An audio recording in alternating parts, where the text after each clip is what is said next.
Vamos a abrir unos breves instantes a preguntas, la presencia de Marco, así que aquellos que efectivamente quieran consultarlo, pedir una opinión, les pido que se paren, se presenten y la formulen con claridad.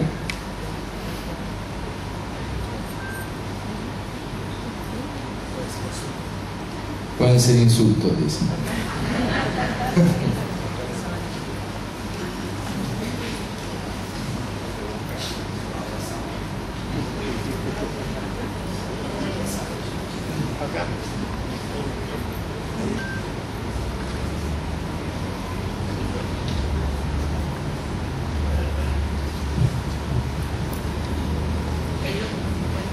¿Qué tal? ¿Sí? Buenas noches. Mi nombre es Daniel Mendoza. Estoy en la fundación con Oscar, apoyando a Oscar. Tengo mucha afinidad con Chile porque tengo amigos, prácticamente familia allá. Y estuve en la época de las elecciones, ¿no? Y me llamó mucho la atención, por un lado, que la última semana de elección era sin duda la figura más buscada, porque buscaban, bueno, a quién ibas a apoyar, si te ibas a volcar a Frei o a Piñera. Y llamó mucho la atención que te volcaras por uno de los candidatos, más allá de que si había una elección obvia era Frei. Y la pregunta es ¿por qué? Porque muchos de ellos, digamos, dijeron como que era como prácticamente un suicidio el haber, digamos, elegido en ese momento una semana antes, cuando ya las elecciones estaban más o menos determinadas por la cantidad de votos.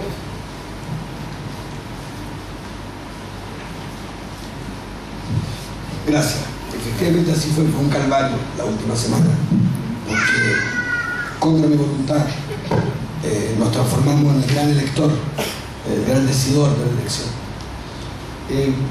No sé si estás de acuerdo, y me permite el ejercicio, pero habían varias alternativas.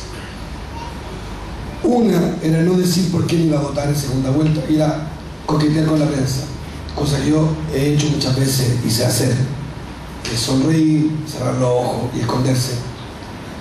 Pero era medio improcedente, porque toda mi campaña se había estructurado sobre una transparencia inédita. Yo soy el único candidato que transparentó los gastos preelectorales y que me había dado plata. Entonces era un poquito contradictorio que me escondiera si había hecho de mi propia biografía un acto de transparencia excesivo. Había reconocido consumir droga, había reconocido no haber querido ser chileno en la infancia, había confesado tener una opinión muy dura de Juan Pablo II, había reconocido tantas cosas que era muy raro, que a último minuto dijeron, ¿sabe qué? No les voy a contar porque el voto. Raro. Segunda alternativa, anular el voto. Eso habría sido de un narcisismo moral demente, porque 3 semanas antes yo aspiraba a ser presidente. Y si uno juega las reglas del juego, tiene que aceptar también como son. Yo no gané, y el ticket era uno de dos, y tenía que pronunciarme por uno o por el otro. Es muy raro ser aspirante a presidente de la República y considerar que después, si uno no ganó, que caiga el diluvio. No me parece justo. Todos los chilenos estuvieron sometidos a un plebiscito, A o B. ¿Por qué me iba a restar yo de ese plebiscito? Tercera alternativa, votar por Piñera. Se me hacía muy difícil, porque tengo diferencias con él, las tenía, las tengo, las tendré, sobre su mirada de presente, sobre el futuro. Pero había otra cosa que me parece a mí esencial, y tampoco voy a mentir sobre eso. A él lo acompañan un grupo de hombres y mujeres que cuando asesinaron a mis tíos, a mi hermano, a mi padre, torturaron a mi abuelo, abrieron botellas de champaña. Tú dirás, es un tema del pasado. Claro, el problema es que hay un grupo de sus amigos, de los que él tiene su coalición, que tienen cuentas pendientes con la historia. Y yo por Sebastián Piñera no iba a votar, por muchas razones adicionales a esa. Cuarta alternativa, votar por Frei.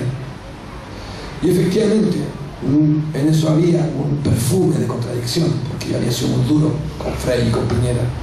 Pero yo, en eso no me equivoco, sigo sosteniendo las mismas críticas ácidas y duras respecto de Frei y de Piñera, por su biografía, por sus ideas, por su falta de convicción de una necesidad de superar el concepto de Estado subsidiario.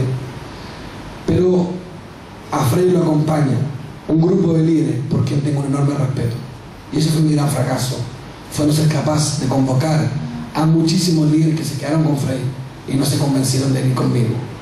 Por miedos, por no creerme, por no creer que íbamos a llegar tan lejos. Muchos, después de la elección, me dijeron que impresionante el 20%. Nadie creía, todo el mundo creía que las encuestas inventaban mi candidatura y que todo esto era, teníamos 3%. Y que en la historia de Chile nunca un independiente, ni menos un menor de 40 años, iba a tener una candidatura competitiva. Por tanto, efectivamente expresé mi voto, pero cautelé algo que no se comprendió y hasta el día de hoy efectivamente hay mucho enojo conmigo.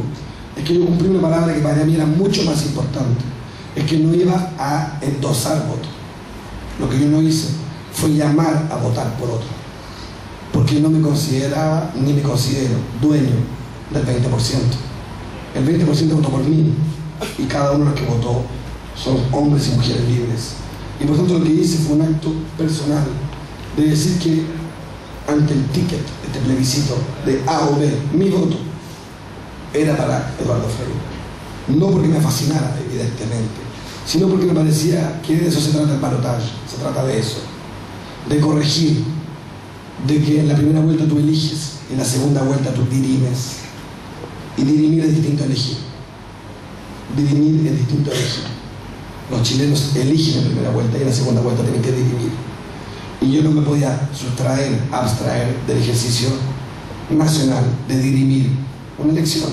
Pero como voto, ahora, que mi intervención, como tú la viste, haya tenido esa repercusión, es también porque a lo mejor hay una trampa en todo esto. Es que no perdimos. Probablemente no ganamos, pero no perdimos. Porque nos transformamos en los grandes ganadores de la elección. Hasta el día de hoy, de lo único que se habla es de nuestra propuesta. La primera gran propuesta de ley que ha ingresado Sebastián Piñera al Parlamento es nuestra reforma tributaria. Entonces, quizás lo que nunca captamos, Guille estaba en Chile cuando fue esa noche, y tú estuviste en esa nota, Guillermo Quintero ahí. Guillermo fue testigo privilegiado en ese salón raro que en vez de llorar, nos reíamos, ¿te acuerdas, Guille? Que empezó un gran sentido de humor en el equipo y habíamos sido derrotados. Y es porque intuimos de que habíamos ganado, de que en realidad no habíamos ganado una elección, pero habíamos ganado por lejos la batalla. Habíamos reinstalado la necesidad de oxigenar la democracia, de la competencia, de los contenidos, de los temas de derechos civiles. Habíamos instalado como nunca en la historia de Chile el derecho de los homosexuales a ser parte del debate. Los dos candidatos conservadores habían puesto su spot publicitario a homosexuales. Ambos dos habían sido senadores que estaban contra el divorcio. Tú te das cuenta de lo que logramos.